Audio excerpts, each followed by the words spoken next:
If it's Tuesday, it is Slingshot Racing. Welcome to Las Vegas Motor Speedway. We are 15 miles north of the Las Vegas Strip at this 1.5 miler track. 20 degrees of banking in the corners. Those straightaways have a little banking at 9 to 12 degrees. These drivers and these ARCA cars are going to take on the Las Vegas Motor Speedway for 40 laps tonight in what is a recruitment race for the Slingshot Racing League. My name is Ellis Thomas, and I am joined by my co-host Chris Smith. Welcome, Chris. How's your night going? It's going well, and it's going to be doing a lot better here in just a few minutes when all of these guys tackle the high banks of the Las Vegas Motor Speedway. This is a really fun and fast mile-and-a-half track with some progressive banking. So this might lend itself to some people wandering around the track, and so looking forward to it. Absolutely. So, like I mentioned before, we're going to take this track on for 40 laps, and we've got a good amount of drivers in here. We've got a lot of familiar faces for the Slingshot Racing League. They're in qualifying with about a minute and a half left. We've got Evan Pienta, Jacob Bradley, Johnny Rapp. Those who've watched Slingshot Racing before will recognize those names among many others who are going to be in this race tonight. Let's talk just a little bit about the track itself. You had mentioned a little bit earlier that they're going to be wandering around. There may be multiple kind of lines or approaches these guys can take to this track tonight. It's slick and it's bumpy. Talk to me about what those drivers are going to be experiencing on the track. They'll probably be experiencing, well, first off, we're right here in the heat of the day at noon, so we're probably going to be seeing a lot of people trying to wander around to the top as these tires wear out. This track is very, very bumpy. It's very, very slick during the heat of the day. And, you know, these Cup cars right here, these ARCA cars, it'll be interesting to see how they handle these bumps. Especially down in 1 and 2. The lower that you run down there, obviously the less strain that you're putting on your tire because there's less distance that you're traveling around the track, but there is slightly less banking and it is a little bit rough down there. So be curious to see who decides to start wandering up and if their tires stay with them over the course of a long run. Absolutely. And it looks like we've got about 15 seconds left in this qualifying session. We've got, looks like Jacob Bradley is on the top spot right now, followed by Evan Pienta right behind him. We'll see if those spots stay the same. We'll take a look at the grid in just a minute when we get going. I'm going to step away. Actually, I'll stay on. I think we'll be good. I think they can probably figure this out on their own, but yeah, so qualifying is over. I'm trying to get my information pulled up over here to make sure. Jacob Bradley hangs on to the top spot.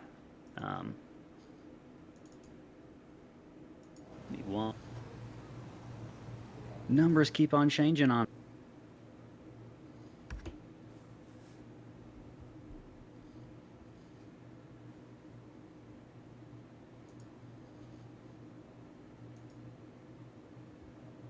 Yeah, Jacob Bradley looks like he set the fastest lap speed tonight, 30.953. That earned the pole with Evan Pienta only 12 one-thousandths of a second off. So tight between the top two right there. Evan Pienta of Evan Pienta Designs grabbing that outside pole spot. So good lap for Evan tonight.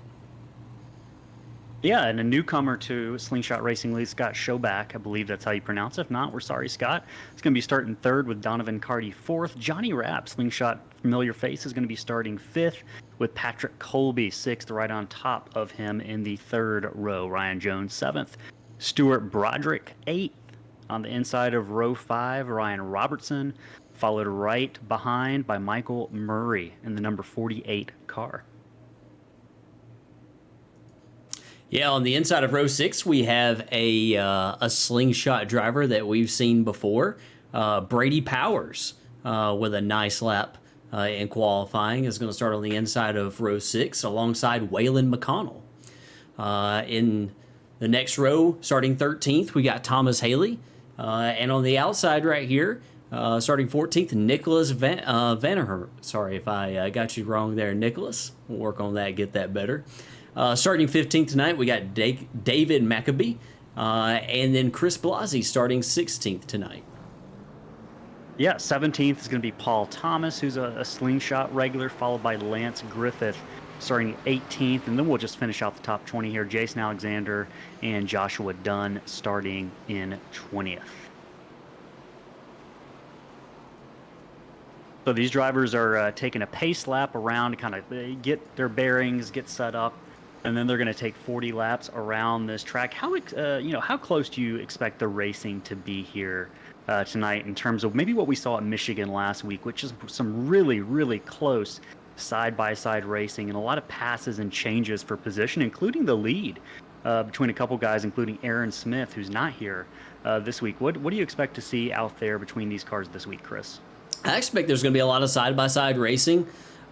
This track, if you race this track in the trucks, you know that people stay really, really close together in it. Don't think that you'll quite see that this time around, but I think that you'll see some separation. I think that you'll see some tire wear. This is a 40-lap race, so it's a good long run, and hopefully we can stay green for that whole time. Absolutely, that's always the key. Hopefully we can stay green. So we'll go ahead and the pace car is going to pull off here, and we'll see who's going to get the lead down into one. Jacob Bradley is the control car on this restart, and the green flag is out, and they are going to come down to the line to get this race started. Jacob Bradley picking out the lead behind him. They're 2 by 2. Yeah, Jacob Bradley getting off to a great start right here. Evan Pienta started outside pole. He's side by side right now with Scott Schoback, battling it out for that second spot.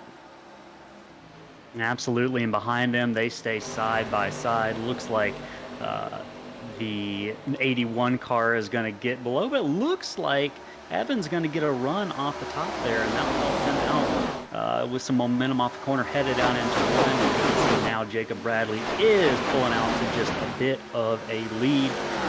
Everything seems fine so far. I haven't seen any issues on the track. Everyone's being pretty respectful as far as I can tell.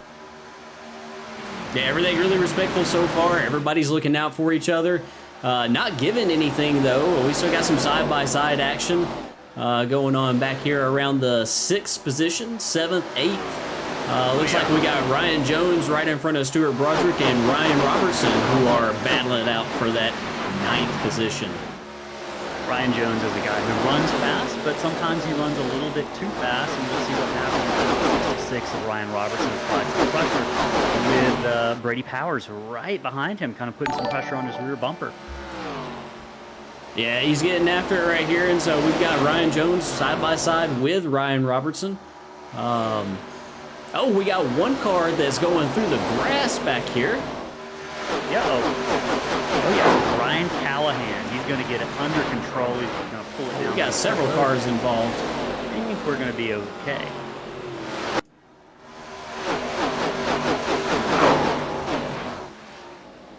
Oh yeah, we had a few cars involved there, as you can see, but we need to throw a yellow. I think that the track might be clear, so I think that we might be okay here.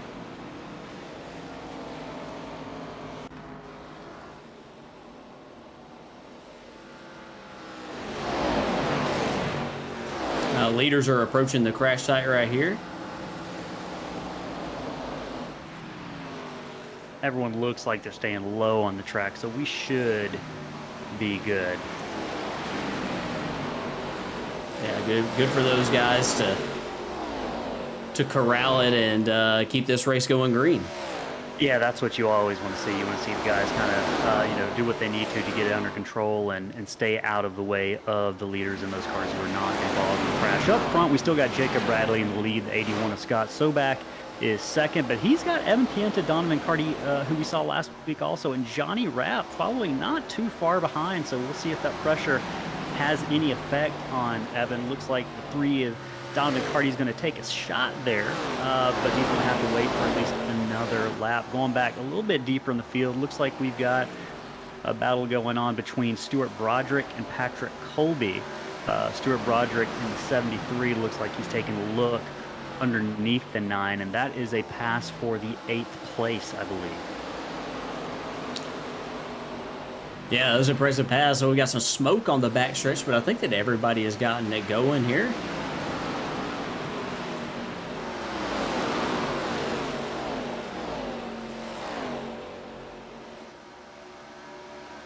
It's a little bit difficult to run the broadcast and to be throwing caution flags at the same time, but yeah,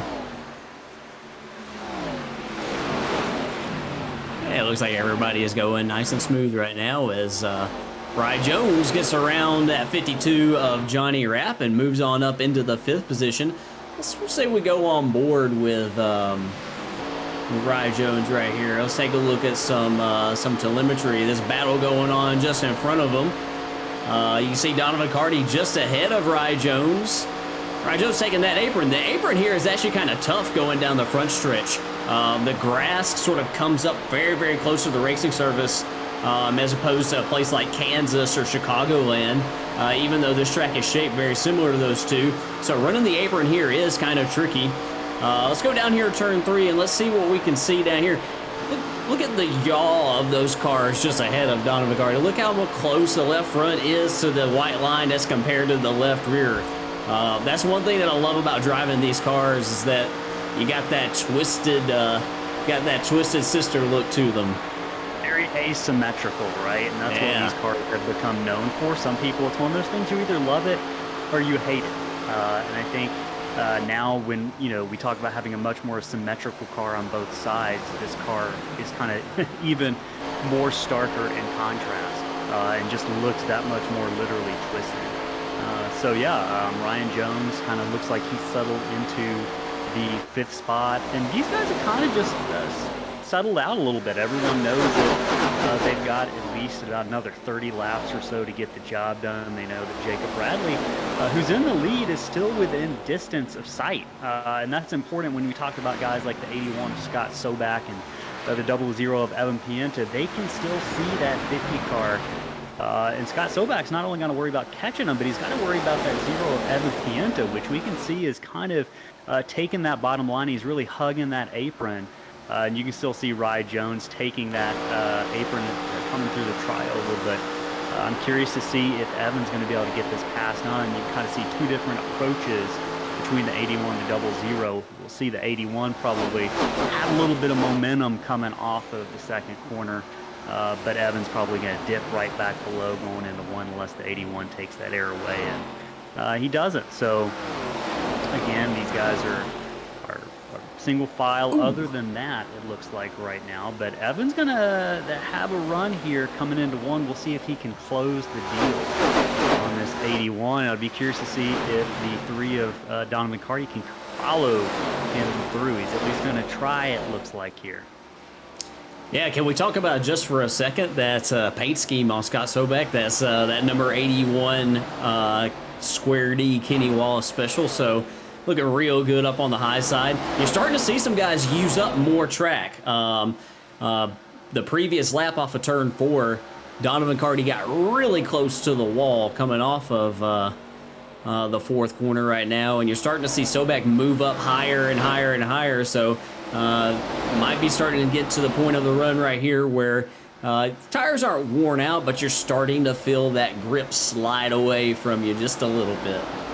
Yeah, I think you are absolutely right. This is the point in the race where you're going to see those guys who have maybe managed just a little bit better.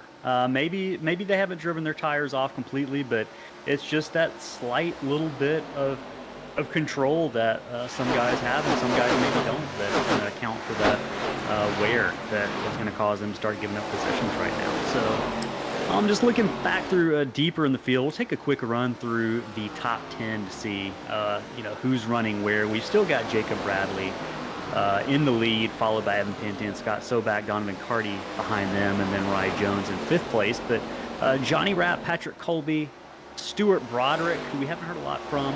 Almost got the wall off turn 4. Stuart Broderick did. We were talking about him. Yeah, you are absolutely right. He must have heard us. But he looks like he is gathered it up. He's still under control. And he doesn't have a whole lot of pressure from behind right now, it doesn't look like, so he should be okay. I'm curious to see if he can run back down the 9 car in front of him. Yeah, and then still, go ahead. Yeah, in 10th place, we got a battle going on right here. Sorry about that, between Ryan Robertson and Brady Powers. This is actually for the 9th position, excuse me, and looks like Robertson's actually made that pass on Brady Powers. Yeah, let's go back up to the front, like you were saying. Got some lap traffic up here, don't we? We do. We're going to see. Looks like it's the 33 car that Jacob Bradley had just put a lap down, but I feel like that 33 car, just based on what I'm seeing, might be on fresher tires, and that 33 car, I'm trying to look to see exactly who it is. It's Nicholas Van Hemert. It looks like he is, I'm trying to see what, actually, yeah, he is on fresher tire, so he's already taken pit stop. He's got about 9 laps on those tires, and the 50 has about twice as many laps on those tires. We're approaching the halfway mark, so I'm going to be interested. I think these guys, did we figure out if they can make it on fuel or not? I didn't do that calculation beforehand, so I'm not sure. I think just off the top of my head, with a full tank of fuel, I think they should be able to. I have not turned any laps here in this car, so not 100% sure. I think that Jacob Bradley did the right thing here by letting this lap car go. He's still side by side with him, but I would not want, especially considering, you know, him being on fresher tires, I wouldn't want him all over my rear bumper. In the last few laps, Evan Pienta has been putting together some really nice laps. Let's look at him here at the line. I know that, see, Jacob was side by side, so it might not be the best tell, but he was still 0.2 of a second quicker than that 50 of Jacob Bradley that time. Yeah, so there's a battle at the front going on that is definitely brewing for the lead, and it looks like Scott Soback in that 81 has kind of caught back up to Evan, but I'm interested to take a look at this battle that's going on for really honestly, man, there 6 cars straight in the line kind of getting ready to pounce on each other here. We've got Patrick Colby in the 9, Johnny Rapp in the 52, Cardi in the 3, all kind of right now in a big old cluster. So this is certainly going to be a spot. We get the 75 is in the wall, it looks like. Waylon McConnell in 17th, he was a lap down. He tagged the wall, but he looks like he got it gathered up pretty good. Yeah, this is some great racing right here, and Scott Soback's not giving up. He's coming back after Evan Pienta right here for the 2nd position. He's been running the high line a few laps. I'd be curious to see what Scott Soback's tires are doing on lap 30, 35. You know, as we get closer to the end of this thing, you know, if he's got tire left after running all those laps, really in the 3rd lane. He's now finds himself on the bottom. I don't know if he's quite got as much speed down there as he did on that top, but certainly worth watching and seeing as he's side by side with the 7 of Rye Jones. Yeah, and this 33 car got back by the 50, so that's going to be interesting to keep an eye on how much of a role that 33 car is going to play. Of Nicholas Van Hemert, he's kind of running the high line, so Jacob's got that line open if he wants to take it, but so far, due to maybe the differences on those tires, the 50's just been kind of unable to make that happen. I'm not sure. I'm curious if that is intentionally just letting it happen, or if he is kind of struggling there. Yeah, it's hard to say, and it might be just a situation of, you know, that's just the tire advantage that somebody has. You know, somebody could be multiple laps down, and you know, the 33 of Nicholas Van Hemert might have been just involved. Oh, that's really, really close right there. Johnny Rapp's doing everything he can to keep it off the left side door of that 77 of Evan Pienta, and he does so. But is that an issue of the car just kind of pushing up a little bit? Oh yeah, definitely. I mean, it going down into turn 3, which I think is where that was. You don't quite have the run that you do down in turns 1 and 2. From turns 1 and 2, you know, it's got a very, very wide and sweeping entry, and you can really, really round that corner off. But 3 and 4 is just a more direct line, and oh, we got a car out in front of the leader, got loose. Kept it on the bottom, did a really nice job. Did a great job there. That was a 35 of Brandon Broadfoot right there. Jacob Bradley's got to worry about this 33 car now. I wonder how long he's going to wait until he forces the issue, if he even can, because right now he's got the 7 of Rye Jones breathing down his neck, and the 52 of Johnny Rapp is right behind, and then Evan Pienta. We just went 4 wide back there for a second. I don't know if the camera's on it or not, but we got a real big battle with the lap car of the 43 involved. I'm looking to see who that is. Logan Keys. At least a lap down, mixing up with leaders. He goes high and kind of gives up that space to those guys. So good on him, but the 75 is also up there. So lap traffic really playing a key role here in these drivers' ability to kind of make their way through the field. With just 14 laps to go, yeah, Jacob Bradley's still up front, but like we've been mentioning, Rye Jones is just, you can hear footsteps if you're Jacob Bradley coming behind. I'm kind of curious, do you feel like we can pull Jacob Bradley into the booth and maybe chat with him? Sure, let's do it.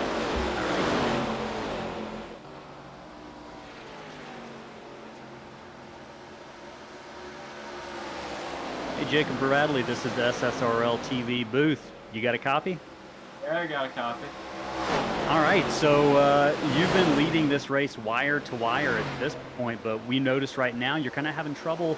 We think you're having trouble getting by the 33. He's got a little bit fresher tires. Can you talk to us about what's going on there? What are you experiencing on the track? What's the plan with that 33 and how to get by? Yeah, he's got a little bit fresher tires. He let me by earlier, then he raced back around me, so I'm just kind of trying to hang out behind him, and he's going fast enough that I'm keeping my lead, so I'm fine with it right now. How far do you let it go? You know, how close do you let the 7 get to your rear bumper before you force the issue with that 33?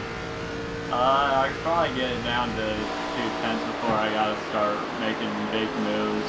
Yeah, you're almost wide open around here, so there's not like you can do any really big sends. How do your tires feel right now, Jacob? I feel really good. Good.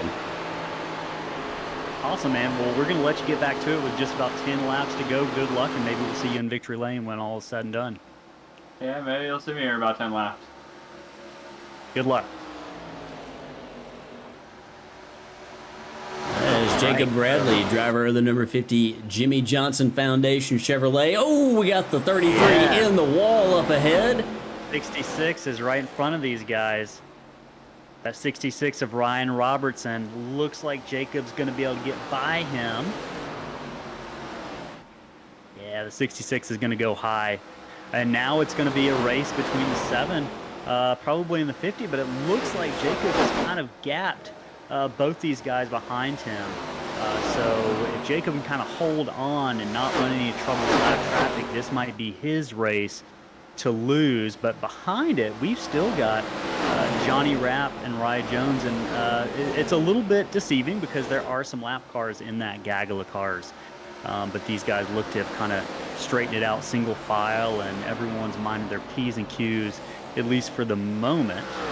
Yeah, we got a heck of a battle going on right now for 4th position. Donovan Carty and Patrick Colby going at it right now, and Patrick Colby's making him earn this 4th position right here.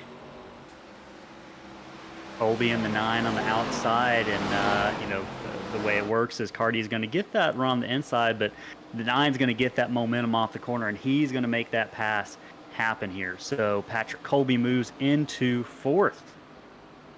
Yeah, great run tonight going for Patrick, and that right there shows you what the top can do when you have a little bit more tire left. Obviously, Patrick's done a pretty good job of saving that right front until this moment in the race, and looks like he's pulling away from the 3 of Carty and the 81 of Sobek. We mentioned Sobek earlier. We were talking about Hey, what's his tire situation going to be a little bit later in the race? Oh, we got one car in the wall up ahead, looks like. Oh, it's the 33. We got several cars involved, possibly. Trying to wave a yellow here, but the auto map is not working. Nope. I think the track might be clear by now, so...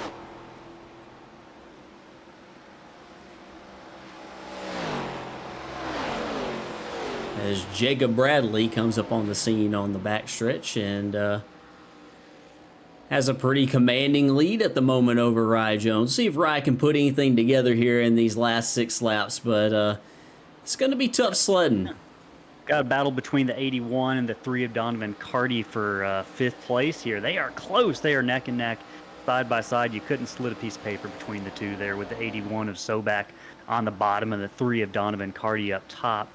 Carty's going to have the high line into 1, so we'll see what that's able to do for him as they move out of the corner. He's not going to get the run like I thought he would. Looks like I saw some smoke, but I think the track is clear. Yeah, Sobek right now, you know, talked about him sliding back before, but I think that he has figured out what he's got to do with his car right now. And Free's in the wall. Carty's in the wall. He's just pushed a little bit too much off that final corner. In turn 4, and 19 is going to go by. He's a lap down though. Pienta is kind of the next car, and he's not much of a threat. I think Evan might have driven off those tires a little bit early. If you remember, he was running 2nd and 3rd early on for that first 10 or 15 laps, and he's definitely slipped back. Yeah, now might be a really good time for us to check these last laps at the line just to see where everybody is at and see what type of tire life everybody's got. And looking at the situation right now, it's going to update as people come across the line. Jacob Bradley is head and shoulders above the rest of the field, it looks like. A 33.286 the last lap. And the next closest one is that guy in second, Rye Jones, with a 33.418. So almost a 10th and a half up on his next closest competitor.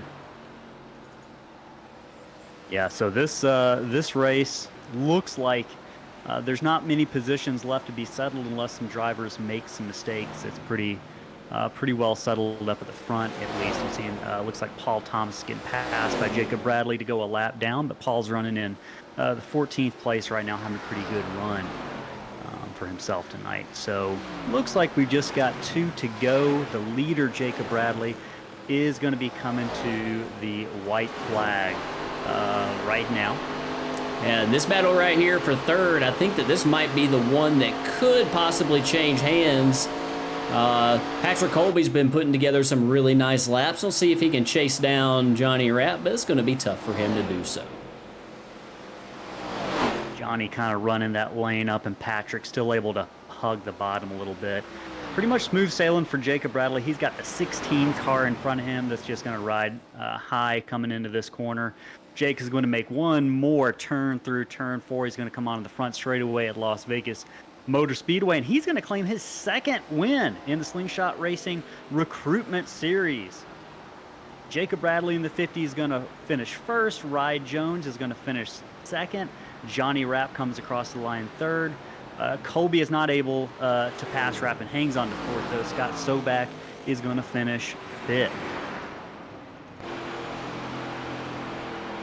Right. So, tire wear seemed to be the story of the race for these guys, and the guy who held on to his tires the best was Jacob Bradley. So we are going to let Jacob do his victory celebration real quick, and then we're going to check in with him in just a moment as they come around the track. We'll see if we can key up Jacob and get him in the booth real quick.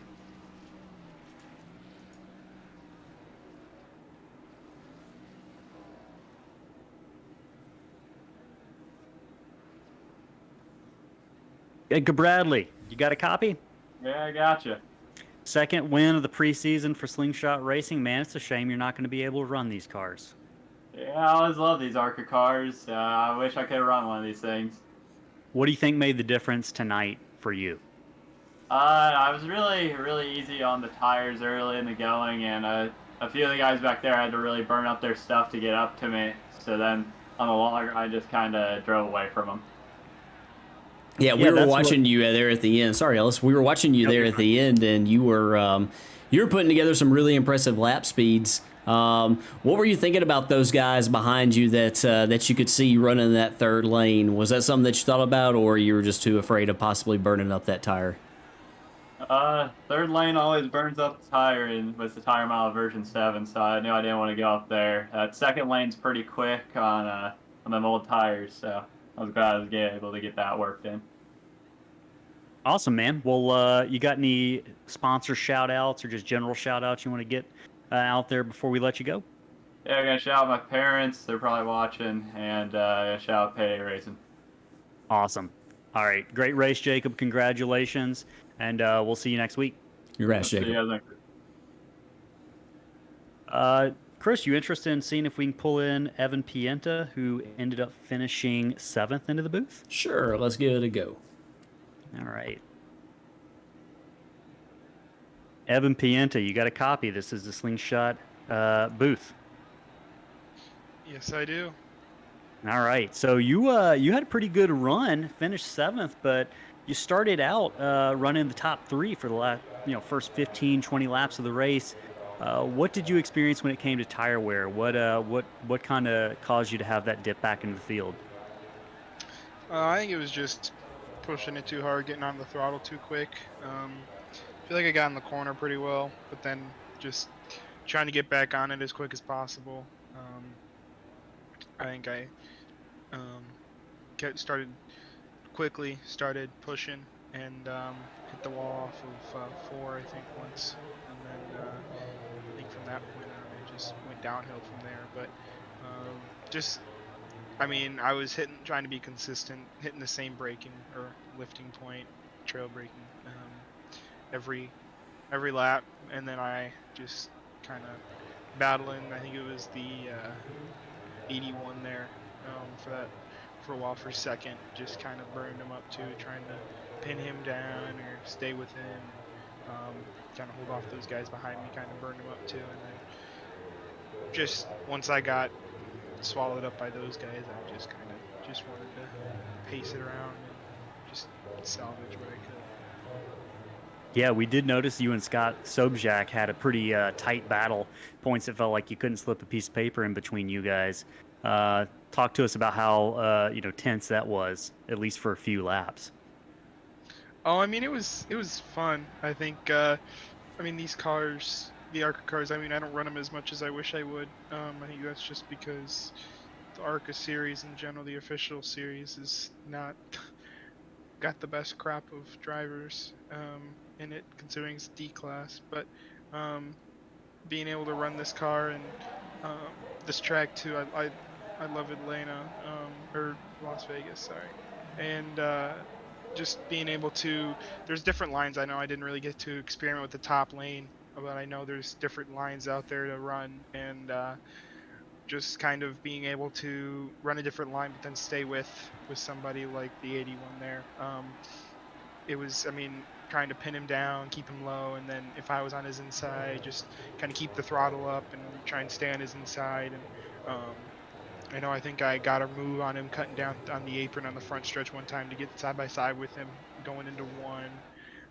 Just stuff like that. I think we were pretty good. I think if there was no tire wear, we would have done that all 40 laps. So it was fun for sure. Awesome. Well, we appreciate you showing up tonight. And, if anyone's interested in getting paint schemes, you are a designer. So how can folks find you if they're interested in having a paint scheme designed? Well, I have a website, evanpienta .myportfolio.com. It's my designs website. You can contact me through there. Evan Pienta Designs on Instagram, ePienta Designs on Twitter, or you can go to my Trading Paints profile, just look up my name, Evan Pienta, and you can message me through there, and we can discuss further what you're interested in getting done, whether it's a paint scheme, race logos, team logos, graphics, all that kind of stuff. So Awesome. Well, hey, we appreciate you showing up tonight. Good run, finishing 7th. We'll talk to you later. Thank you guys for putting the broadcast on. So Okay, anytime. All right, Chris. So that was an exciting race. We saw maybe a lot of those guys burn their stuff up, and once we hit that 3/4 mark, that's when the drivers started to separate themselves a little bit with those guys who held on to their tires, lasting just a little bit longer than the guys who maybe drove them off early. And that's something that, us at Slingshot, we really enjoy seeing drivers kind of learn to manage those tires. And we believe it kind of helps firm up and develop drivers' racecrafts and just kind of your overall racing intuition and ability. So we love the 3 tire rule at Slingshot Racing. Just looking at our results right now, we talked to Jacob Bradley and who's the winner, and Evan Pienta 7th. But Rye Jones really mounted a charge through the field impressively. Kind of, I'm not sure where he started. I'm trying to look up I think he at started my 7th. data. 7th, yeah. So he started 7th.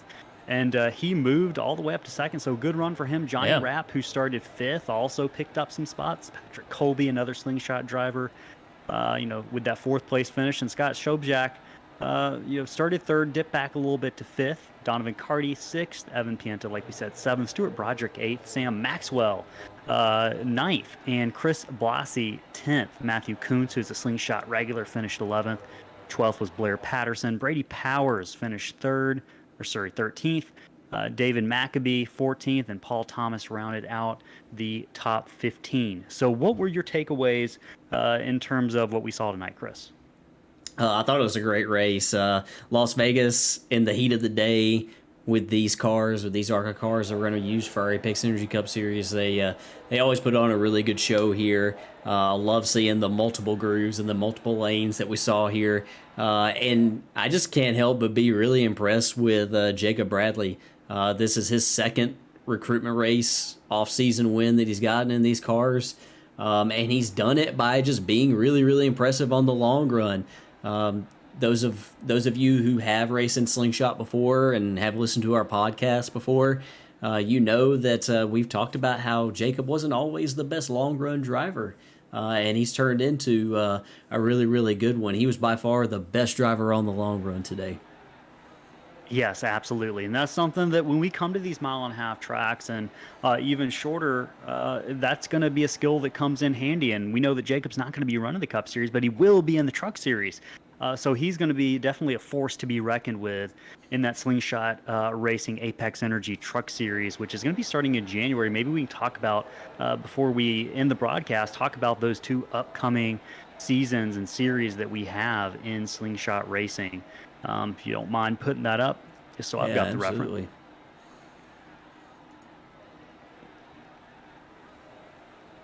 Yeah, so we're going to have 2 seasons. On Tuesday nights, we're going to be running the Apex Energy Cup Series, which you just saw, a 15-race schedule.